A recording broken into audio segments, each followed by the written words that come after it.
Okay जी, city में चलाने में कैसी है नई रेनो डस्टर, वो मैं आपको बताने वाला हूँ। देखो फिलहाल मैं देहरादून में हूँ और आपको पता है यहाँ टू व्हीलर्स बहुत है जिनको ये नहीं पता कि कौन सी लेन में चलना चाहिए, है ना। तो अब सिटी में जो ना यहाँ अच्छा खासा ट्रैफिक रहता है, ऐसा नहीं है कि यहाँ ट्रैफिक नहीं है, यहाँ अच्छा खासा ट्रैफिक रहता है। अभी मैं जस्ट एंट्री किया हूँ, दैट्स व्हाई उतना ज़्यादा ट्रैफिक आपको नहीं दिख रहा होगा। अब ये इंजन है इसके अंदर 1.3 लीटर का मैनुअल गियर बॉक्स के साथ में मैं इसको चलाना पसंद कर रहा हूँ और मैनुअल में ही आपको ज़्यादा ये फन टू ड्राइव लगेगी।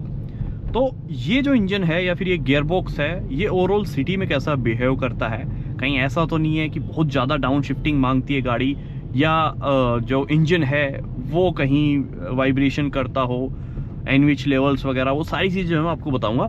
सबसे पहले इंजन के बारे में ही बात करता हूँ मैं। इंजन से ही स्टार्ट करते हैं अपन।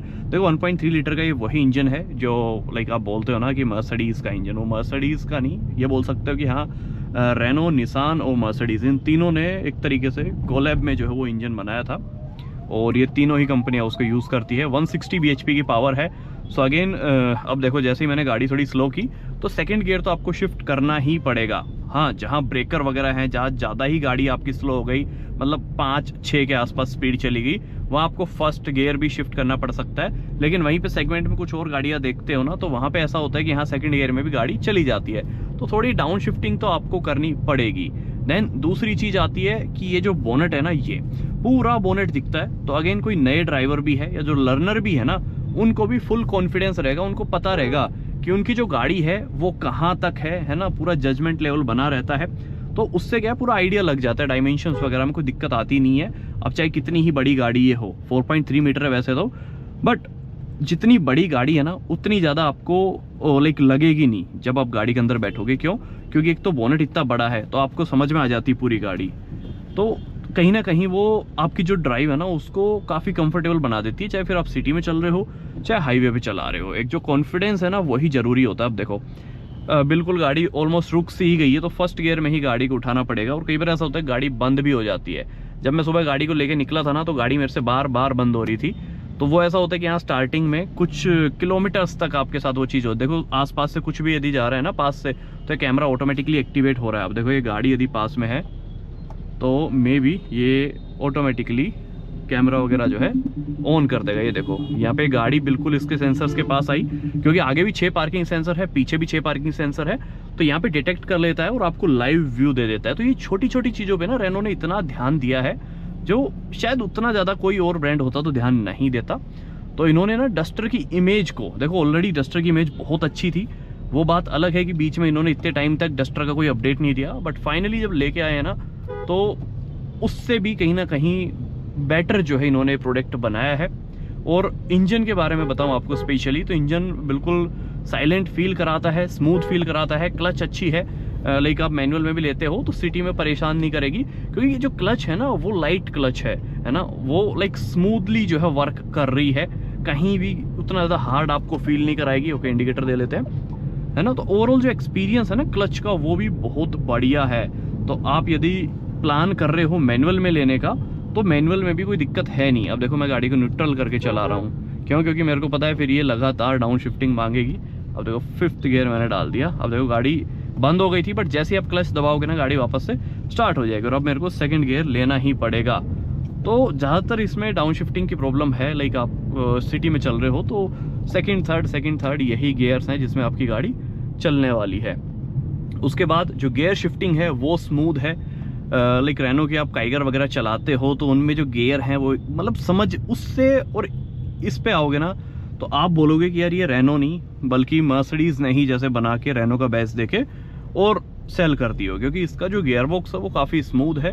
और सेगमेंट की जैसे सेल्टोस देखते हो, क्रेटा देखते हो, और भी कई सारी गाड़ियाँ ग्रैंड विटारा वगैरह, विक्टोरियस वगैरह, तो उनके जैसे गियर बॉक्स है ना वैसा ही इसका है ना। आप ये नहीं बोल सकते उनसे डाउन है।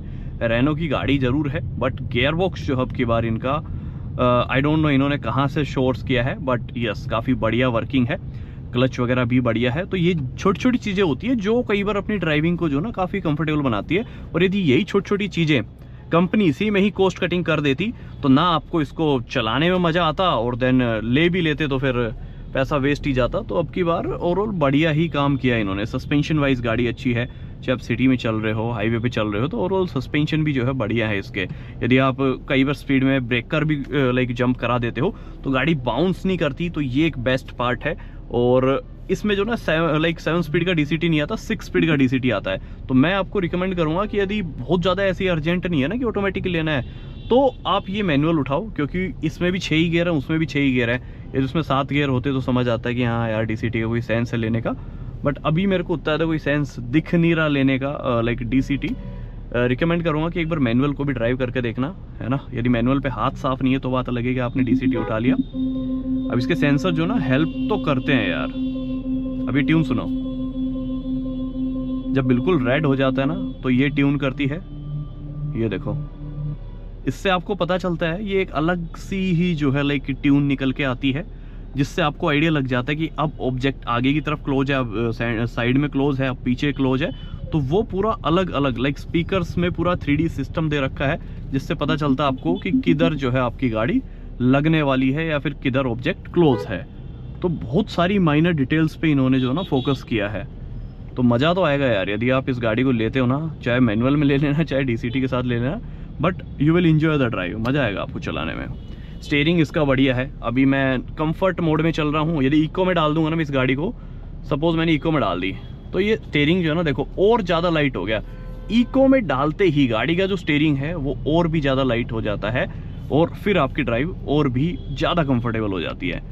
तो इतनी सही चीज़ों पे ध्यान दिया है कि हाँ, जो सही में आपकी ड्राइव को कहीं ना कहीं इंजॉयबल बनाती है ना। देखो गाड़ी बंद हुई, क्लच दबाई, गाड़ी स्टार्ट। इट्स नॉट लाइक कि आपने गाड़ी बीच में रोकी, फिर आप स्टार्ट स्टॉप बटन दबा रहे हो, फिर आप गाड़ी स्टार्ट कर रहे हो। नहीं, आपने जस्ट गाड़ी की क्लच दबानी है और गाड़ी ऑटोमेटिकली स्टार्ट। तो यदि गाड़ी बंद भी हो रही है ना, तो उसका इन्होंने लाइक बैकअप बना दिया कि हाँ, जैसे ही बंदा क्लच प्रेस करेगा वो ऑटोमेटिकली स्टार्ट। तो वो आपको ना बीच में, रोड के बीच में आपकी बेइज्जती नहीं कराएगी। गाड़ी जो है 1 सेकंड के लिए मुश्किल से होल्ड होगी, देन आप यू विल गो। तो ये कुछ है यार सिटी ड्राइव में, लाइक बढ़िया है। ओवरऑल जजमेंट भी है एंड चलाने में भी कोई परेशानी नहीं है। पावर वगैरह तो है ही इसमें अच्छी। यदि आपको इंस्टेंटली किसी को ओवरटेक भी करना है तो इतनी पावर है कि सेकंड गियर लगाओ, और जिसका एक्सेलेरेटर पेडल है ना, वो ऐसा नॉर्मल गाड़ियों की तरह नहीं है, वो है बिल्कुल जो अपनी स्पोर्ट्स कार वगैरह होती है ना, बिल्कुल उनकी तरह। लाइक जो लग्जरी गाड़ियाँ होती हैं उनमें जो लास्ट जाके बूस्ट जो क्लिक होता है ना, वो इसके अंदर है। तो कहीं ना कहीं 15-20 लाख रुपए की जो गाड़ी है ना, ये मेरे को वैल्यू फॉर मनी लग रही है अपने सेगमेंट की। और म्यूजिक की यदि बात करूँ तो साउंड सिस्टम उतना ज़्यादा अच्छा मेरे को सही बताऊँ नहीं लगा, बट बाकी सारी चीज़ें ज़बरदस्त है, किसी और चीज़ में कमी बोलूँगा नहीं।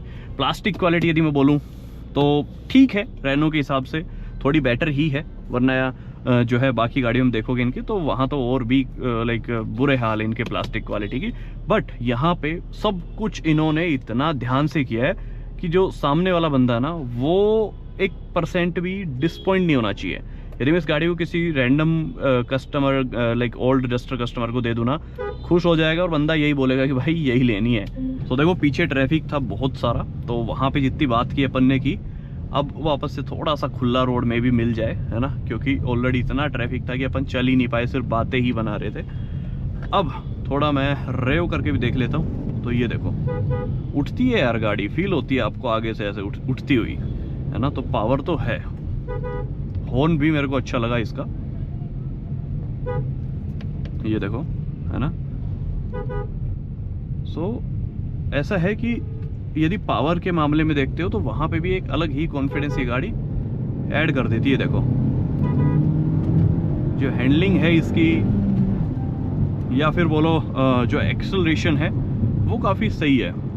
So overall city plus highway दोनों का ही मेरा एक्सपीरियंस बढ़िया रहा अभी तक, कोई कमी ऐसे लगी नहीं। बाकी आपको कोई कमी लग रही हो तो प्लीज़ मेरे को कमेंट बॉक्स में बताना, या फिर आप और क्या एक्सपेक्ट कर रहे थे नई डस्टर से, वो मेरे को बता देना। एंड इसकी जो वेंटिलेटेड सीट्स है ना, सही में मज़ेदार है यार। जब से मैं ड्राइव कर रहा हूँ तब से ऑन कर रखी है, वरना ज़्यादातर गाड़ियों में जब तक रहती है तब तक स्वेट रहती है ना आपकी बॉडी, तो जैसे ही आपका पसीना सूखता है वैसे ही जो है वो ठंडक लगनी जो है बंद हो जाती है। बट इसमें स्टिल कूलिंग मेरे को फील हो रही है, तो ओवरऑल बढ़िया जो है इन्होंने कूलिंग सेटअप रखा है। तो चलिए जी, ये तो कुछ आज की वीडियो में। अभी नई डस्टर आप लोग लेना चाह रहे हो तो ले सकते हो, बढ़िया गाड़ी है। लाइक रिकमेंड करूँगा मैं आपको, यदि आप लेना चाहते हो ना ले लो।